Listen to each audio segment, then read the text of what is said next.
Good morning, the students of Defence Study. This lesson is for first sem students. The subject matter is our defence forces, national security, and the role of intelligence agencies. All these topics will be dealing today. Our defence forces include Army, Navy and Air Force. Even BSF is also included because BSF always safeguards the borders. When the actual war takes place or the conflict starts between the two countries in the border, the BSF will get back and the army will take the position. And CRPF also is one of the important security forces. Throughout the country, whenever there is a disturbance inside the country, this Central Reserve Police Force, CRPF means Central Reserve Police Force, and this will take into consideration the anti-social, anti-national elements, curb them. In order to maintain internal security, safety of the country, CRPF plays a very important role. And there is ITBF also. This is Indo-Tibetan Border Force between Tibet and India, and nowadays in the borders of Nepal and India, and this ITBF is looking after the safety of our border. And there is another security force which is specially established for the industries. That is called Industrial Security Force. For the safety of industries, particularly during conflict with any other country, nowadays bombardment has become a common feature. And our industries must be kept secure. Well in advance, even during peacetime also, the security measures have to be taken. In 1984, the Bhopal gas, poisonous gas coming out of the industry, has created a havoc in the country. And that is why the Industrial Security Force also has been established, and it is looking after the safety of the industries. And there is a Coastal Guard also. Of course, there is a Navy to look after the coastal lines of our country, but during peacetime, there will be a mercantile navy, and this Coastal Guard also, like BSF, Border Security Force, which is looking after our borders on the land, but the Coastal Guards also look after the safety of our coastal lines during peacetime.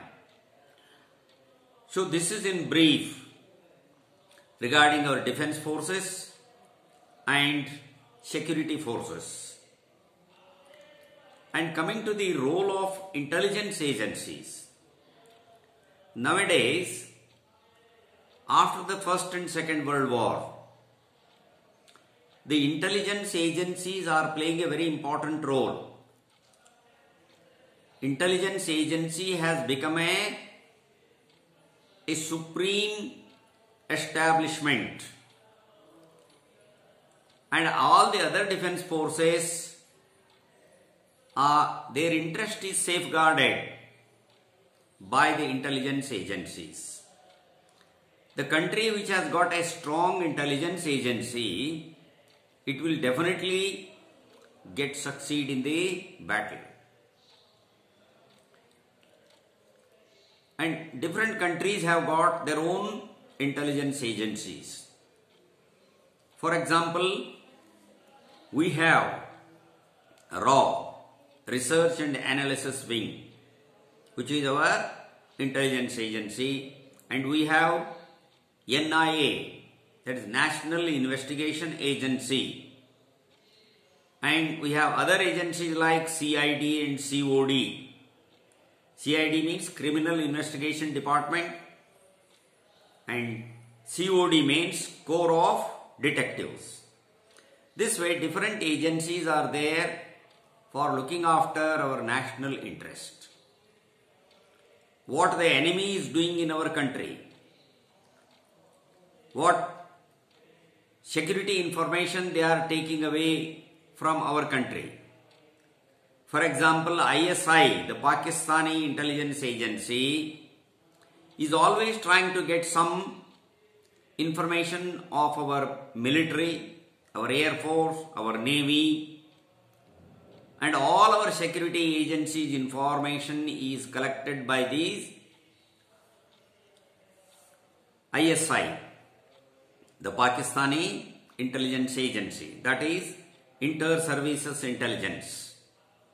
So always, throughout the year, 24 hours,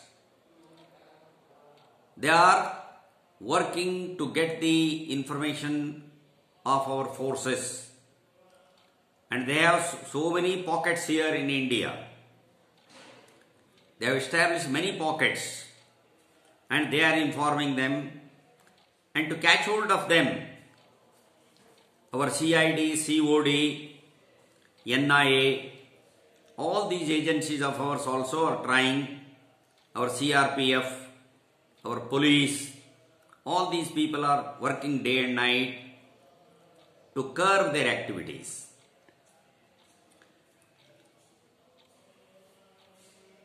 For example, USA has got its own intelligence, many intelligence. The important one is CIA, Central Intelligence Agency, which is well-known agency in the world.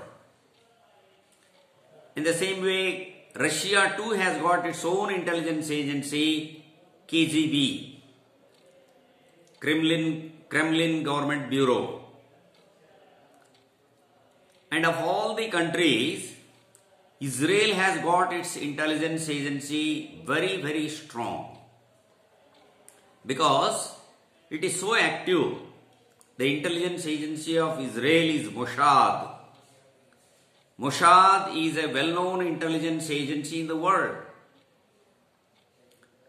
In Germany during Hitler's time, there was a Gestapo, a special police established by Hitler, which was called Gestapo. Now, let us think of the best of the intelligence agencies of the world, Mossad, how they have worked. This will be an example for all the intelligence agencies of the world. During 1967 to 1973, Israel was in conflict with most of the Arab countries. It was surrounded by 7 Arab countries. All of them were its enemy. Because of the Palestine conflict after Second World War, since they have no any country of their own which was occupied by Palestine, and the Israelis have to struggle very hard to establish themselves as a nation. But they established their intelligence agency, Mossad. During 67 to 73 conflict, it was a day and night fight for them. Every school-going boy and girl also were ready to fight for the sake of nation. But Mossad was collecting the information, hour to hour information of the enemies, what they are doing. Unfortunately, if the agency was not able to collect the information well in advance, they have experienced many loss of life, loss of property, loss of building, but they fought very heroically. But one example I will give you. An Israeli plane was hijacked. It was taken to Uganda. And their intelligence agency, Mossad, started working on how to get back the plane with all passengers alive. And they started inquiring who was the engineer who constructed that airport where their plane was landed. They got the information within no time. And they sent their own plane. They understood everything of that airport, Uganda airport. And within 24 hours they were able to get back their plane safe and all passengers safe. The credit goes to intelligence agency, how they have worked and collected the information. There was another example. During the same period, Egypt had taken a lead. Egypt was selected as a leader to destroy the whole of Israel itself. But the Mossad collected this information just 2 hours before the attack was going to start. All 250 planes equipped fully with bombs, they were standing on Cairo airport. All pilots had gone to meet the President Nasser. They wanted to take off and burn totally the country itself. 200 planes, they have selected their targets. Every village, every town, they had planned to attack. Just 2 hours before the attack was going to start, when they got the information,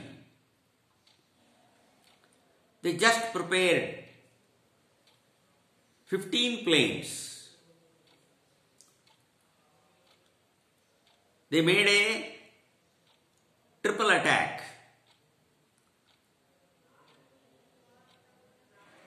The Mossad got the information 200 planes are ready to take off in the Cairo airport. From Tel Aviv,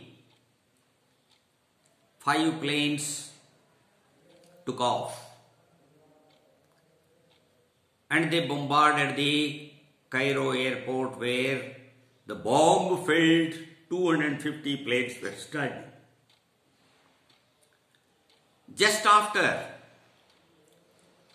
2 minutes taking off these 5 planes, another 5 planes, they left Tel Aviv and from different direction. Before they come to know what is going to happen, the second attack also was made by the 5 another planes. Everybody was disturbed. The whole Cairo city was disturbed. The attack was only on airport. And within 2 minutes, another 5 planes made the third attack. That way, all 250 planes filled with bombs, all of them were burnt there in the airport itself before they took off. So this credit goes to, of course, the Israeli Air Force is very active and effective. But the credit goes to Mossad that they have collected the information. Had the Mossad not collected the information well in advance, perhaps the whole Israel could have burnt. There could have been no name on the world map, the name Israel. the country could have totally smashed. But the credit of saving their country goes to Mossad.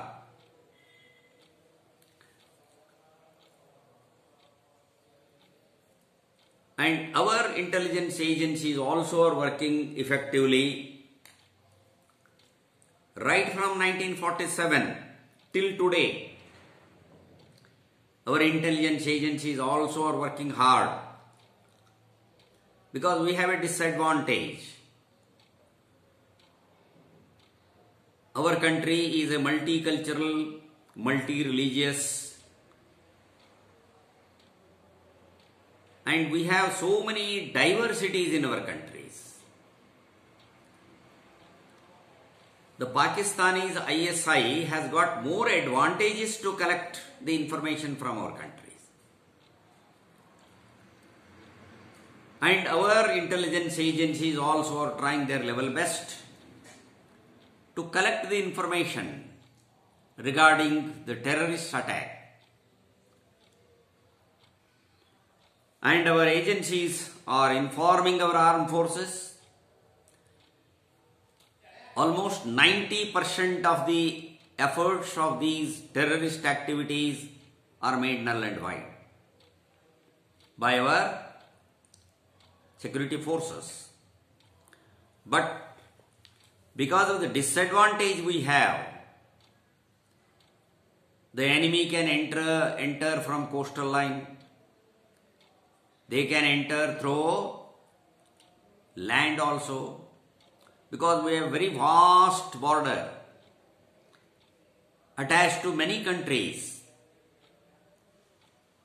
like China, Nepal, Bangladesh, Myanmar, Sri Lanka, Pakistan. This such a long border is convenient for the terrorists to enter our country. And our intelligence agencies, though they are working very hard, but sometimes it becomes difficult. Because in the public we cannot find out these terrorists easily. They are coming in the guise of our own people.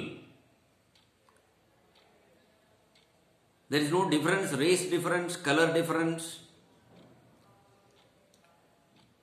That's why it is very easy for them to enter our country and do some destructive activities. But even then, our intelligence agencies also are doing their best. And during Second and First World War also, intelligence agencies, particularly German and England, the agencies of England, the agencies of Germany, they also have done a lot of work. And there was a double cross also. The German intelligence agencies were hacked and they were made to work in favor of England. So this way the intelligence agencies play a very important role nowadays. Of course, when the actual fight starts, the defense forces, army, navy, air force, all of them become active. But during peacetime, the intelligence agencies have to work day and night. They have to take a lot of risk. Enter the enemy country. Every minute their life is in risk. They have to enter the other countries in the guise of that country's citizen. This is how the intelligence agencies work. If the intelligence agency of any country is strong and we consider that country is safe, and we have to spend and activate these intelligence agencies to the maximum in the interest of the safety of our country. It is not only the intelligence agencies, the people of the country, every citizen of the country should feel that he should work for the safety of his or her nation. A country, a vast country like ours, needs the people's support also. If the people are active, people are nationalists,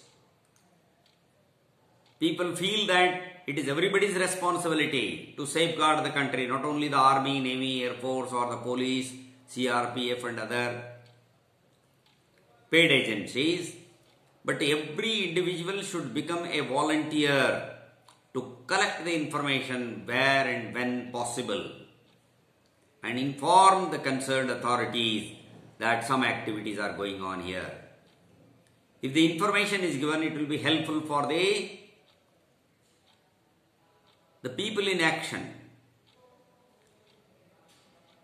They can suddenly take action before the incident takes place. Unfortunately, Pulwama attack was done on our army. In 93, there was a bomb blasting in Bombay. In many areas, in Bangalore also, there was a bomb blasting. In spite of the efforts done by our intelligence agencies, but some incidents have taken place in our country also. So each and every citizen of this country should aware that he is a member of intelligence agency. He should work as a member of intelligence agency to safeguard the country, because it is not necessary for the safety of the country one should join the armed forces, but remaining here inside the country also, there is a lot of work to be done in favor of nation. Help the intelligence agencies, help the police, help the people, those who are working, give the information to the concerned persons in the government. Then only we can feel ourselves safety.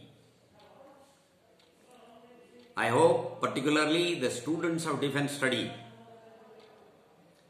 must work as a members of intelligence agency.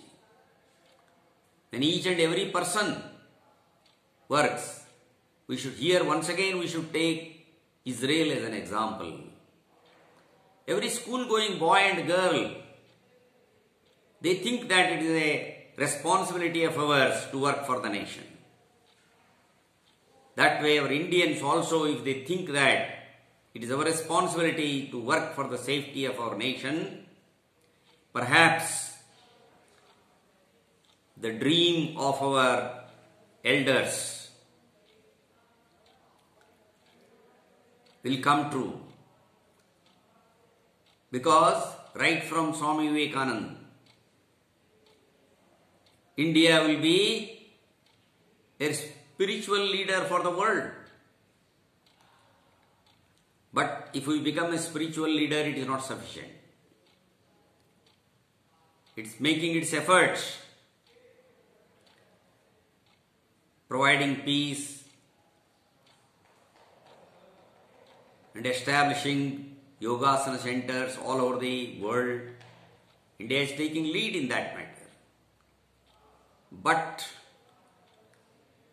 the voice of only that country will be listened only when it is strong. To make our country strong,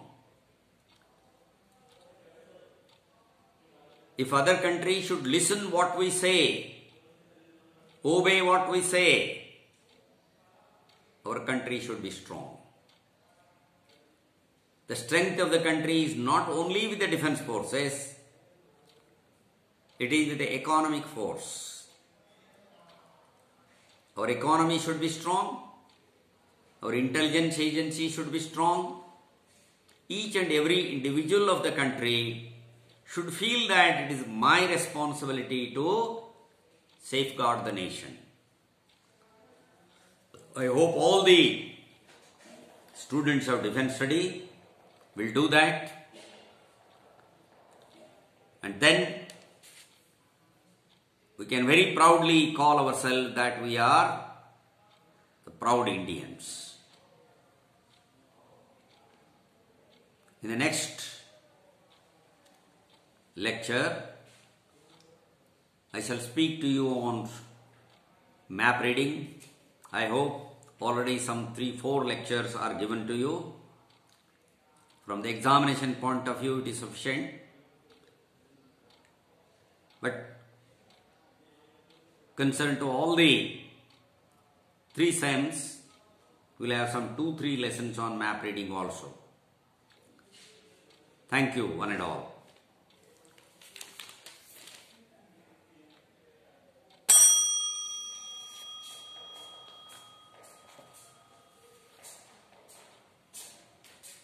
Band.